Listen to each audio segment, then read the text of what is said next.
Hiya. So, I just wanted to kind of talk about how often in your day or in your week are you, and how often do you let the people that you come into contact know who you are? I say that in a way that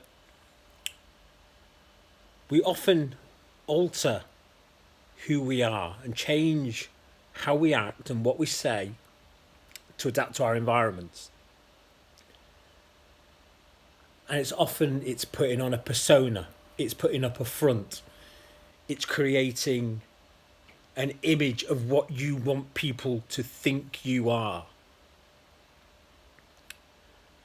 to get what you want, or to satisfy often other people's needs or desires. But in all of that, how much of that time are you actually being true to yourself? How many people in your life know who you are rather than the person you portray yourself to be? So, say for instance, in work, a lot of people, especially men and even women, often have to portray a very aggressive, a very confident, a very dynamic kind of persona, because that's what they are told their role needs, or who they should be, or the position that they are is what they should. It's all these expectations of what you should be, and you change who you are. Do you not think every time we do that, we lose a piece of ourselves? And we lose sight of who we are? I mean, I say this coming from, I can only talk from my life experience and what I've lived. And I'd say for a long time, I portrayed myself as being this super confident, very upfront, very in your face, very kind of, some would say use the masculine, or could come across, could often be associated with being intimidating. And that so wasn't me. And it used to upset me sometimes when people would say that about me, because I knew that was who I am. But what I was failing to see was people would only react to what I gave them. So if somebody thinks you are aggressive, it is because you are acting aggressively. And then when they point it out to you, and you don't like that because you think, no, I'm not aggressive. Well, where else would they get that from? So the question should be is, why is this person, what am I doing to make that person think that of me? But we don't say that to that person. We get aggressive, or we get defensive, or we cut them out, or we ice them out. We do all these things because we don't want to be confronted with something that is, it's not who we are, but we're showing the world that we are giving that image out of ourselves. We are doing that because we are satisfying somebody else's need. So if that's not you, why would you do that? Why do you feel the need to do that? And so a lot of the time it's because it starts off small. We feel we have to be something to get a certain role. So it carries on and on and on through life. And I perpetuated that myth within myself for quite a number of years. The turning point for me was I suffered a loss. My mother passed away. And I totally underestimated how that would impact me emotionally and physically and mentally. The linchpin that she was in my life, because the reality was she was the only person in this world who knew who I was, because I didn't have to do anything to impress her. I didn't have to be a different person. I didn't have to be a character. I didn't have to be anything but her son. So I could be truly honest with her. And I had the most authentic relationship. And as soon as that was gone, I panicked because I had nowhere to be me. And all of a sudden, the walls started to crumble and the cracks crumbled. And I became more aggressive. I had to superimpose this image because I had to lift myself up. And what happens when we do that eventually? It falls down because you're papering the cracks. You're trying to project this, and it's so energized. Oh, your brain cannot do it. It can't do it. So as a result, I ended up really fundamentally falling apart and had a complete kind of mental crackdown. But the positive thing was, in doing that, I didn't have the time or the energy to project all this. I just was me. The consequence was that the people I thought were my friends weren't my friends because the way they reacted to it, they didn't know how, because all of a sudden they're thinking, why is this super confident, masculine, of a guy, all these kind of powerful traits. Oh, he'll sort it out. He doesn't. I wasn't over emotional. So nobody knew how to help me. Nobody knew to communicate with me. So as a result, they all moved away. And when I did reach out for help, it panicked them. But I then got really upset, and it destroyed me, because I thought, oh my God, I've lost my mum, I've lost my friends. So it was at that point I thought, right, I can't keep wasting all this mental energy on this. I've got to do something about it. So I went round a number of friends and had to say that I couldn't be your friend. I'm not saying that we won't be friends in the future, but at this current point in my life, you can't give me what I need, and I can't ask of you what I need. It wouldn't be healthy. It would become toxic. I need to be able to support myself. I need to know who I was. I need to go back to zero. I need to press reset. And those true friends were able to adapt and come along on the journey. Those that went. But I didn't feel any resentment or anger towards them, because I knew it wasn't because they didn't love me, because they didn't have the tools and the resources to give me what I needed.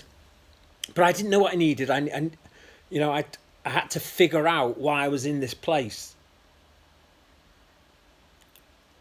So once I stopped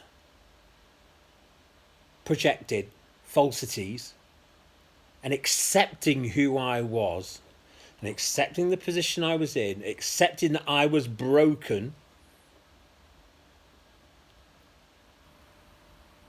meant that I had a chance to fix it. Nothing was terminal. I'd just gone through situations where that I'd never experienced before. And the act that I'd been putting on for 20 years, I'd stopped. I had to reevaluate what I wanted out of life, what truly made me happy.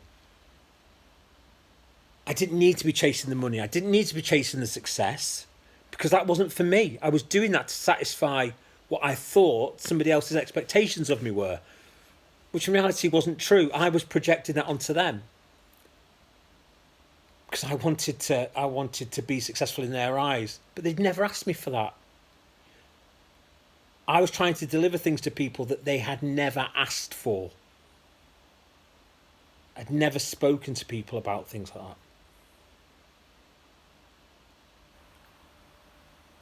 So at that point I stopped. I sat down, I spoke to the core of my family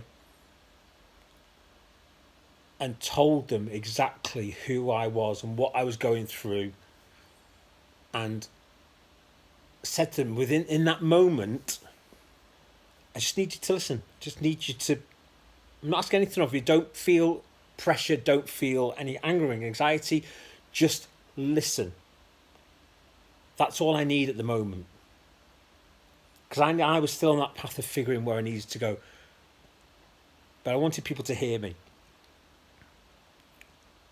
I knew ultimately the journey was mine. And by being my authentic self and being true and owning who I was, it gave me the strength to start making decisions again about where I wanted to go, I wanted to be. But owning everything. I own even all the negative things that I was doing. I'd become very destructive, very self-harming in ways, but I was masking that. I was using excuses in my mind. I was deflecting all the time, projecting onto other people to validate the negative choices I was making. I surrounded myself with enablers because that way I wasn't doing anything wrong. So as soon as I started to own them sort of things and realised, no, actually, I'm bringing these people in. I'm allowing them to stay around. So I'm actually making this worse. But I also knew that by owning my mistakes and owning the person that I was taking away other people's chances to knock me down or to hit me with negativity or to spread negativity about me or to judge me. Because people can only do that when you are in fear of who you are.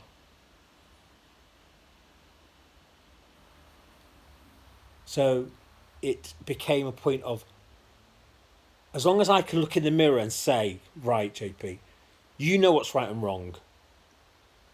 You know what's treating good people and treating bad and all that kind of, right? You have to take the consequence of every action that you do. So you can do anything you want to do, as long as you understand that whatever the consequence is, whether it be good or bad, you have to accept that. Which led me down a path of making more positive decisions. Because I wanted more. I wasn't looking for validation of people. Because I wasn't looking for enablers. I was looking to get to a place where I was confident about who I was, the decisions I was making, the progress I was making, and the person that I wanted to be and I could be. Somebody else telling me I was a nice guy, it's nice. But I need to know, I need to be able to tell myself when I need to be able to act out, I need to show that. It shouldn't be something that people say about you.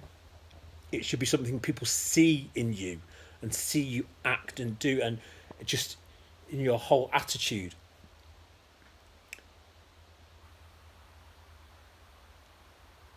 So as a result, a lot of people that I've come into contact with over the last year or two, or haven't seen for a couple of years, have noticed a massive change in the person I am. At core, I'm still the same guy, but I'm no longer this hyper masculine kind of sarcastic, abrasive. I've got a sarcastic tongue on me. But now my whole intentions are different. And that's what people see, your intentions.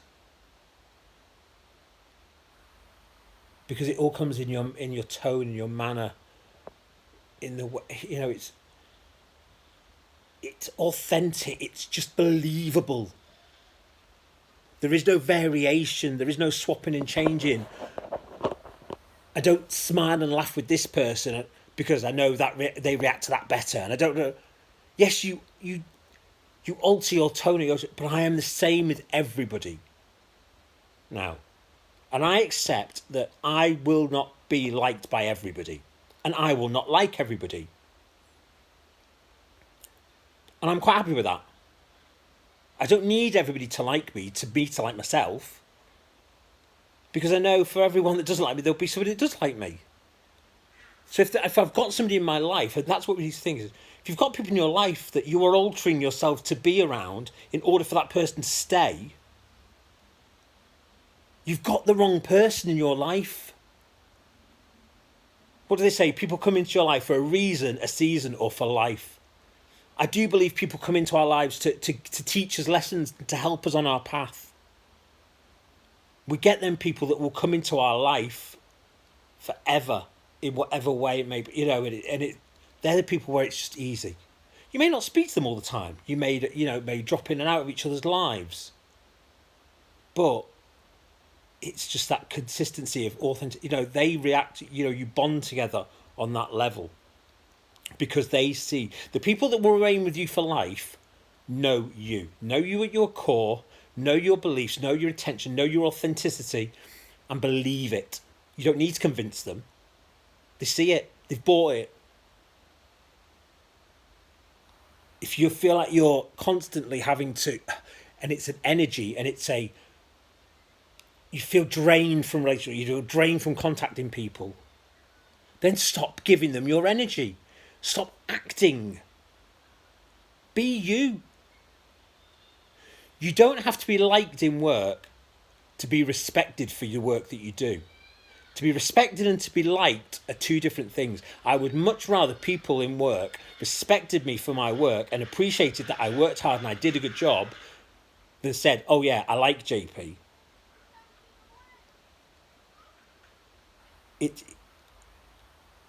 Like is you like my personality. You like who I am. You like the things I do. You like the jokes I tell. That's brilliant. But in a paid environment, I want someone to respect that I bring value. I bring something that somebody else can't on that level. And then if you liked it, it's a bonus.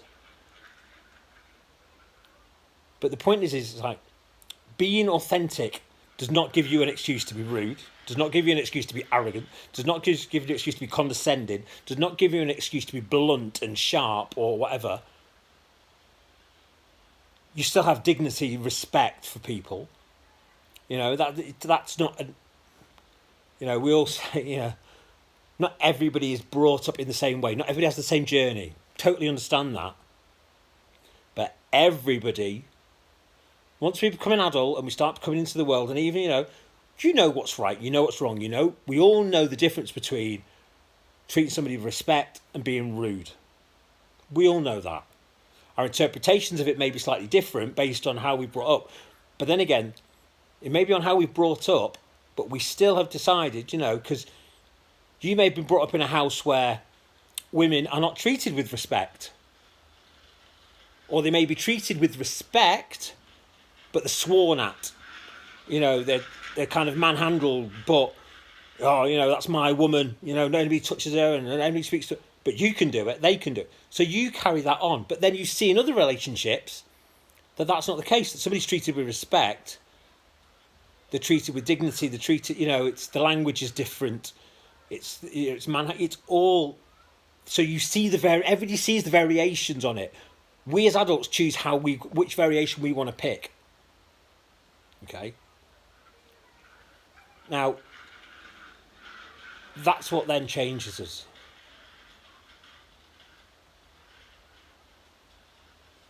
So all I would say to people is, look at the relationships you've got. How many people would you truly say know who you are?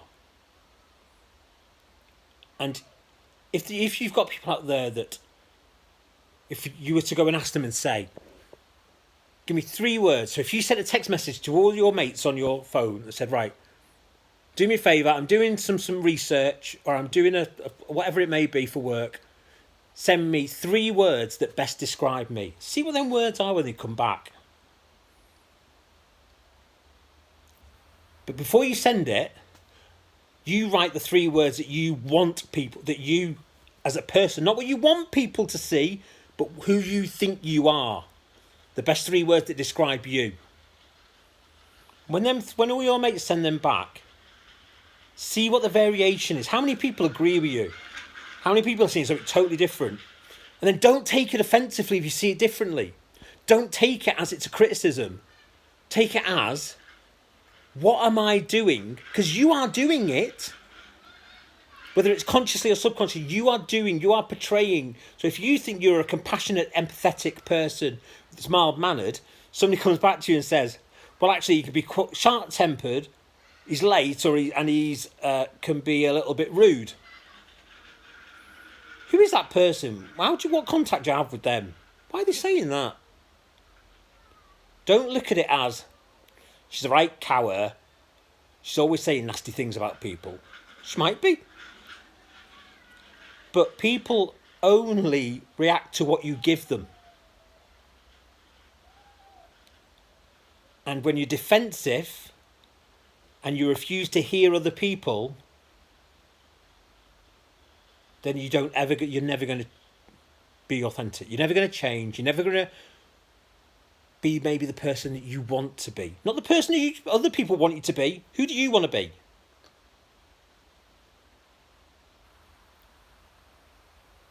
People have a right to say what they want to say about you. But generally, 99 out of 9.9, it's because that's what you're displaying. That's the image or the character or the persona that they are seeing. And if you don't want people to think that you're aggressive, then just say to them. Just curious, Then, what? Why would you say I'm aggressive? Because that's not who I want to be. That's not who I am at home with my wife and kids or my girl. So I don't. So I want to change. I want for you to see the right. And it could just be that, because of the pressure of the work or the work, you put. So you can still say the same thing. You can say the same message, and it can be delivered in multiple ways. In the same way that when you send a text message, three people read it in different ways, because they will read what they think your character is, what they see of you. They'll interpret it as that.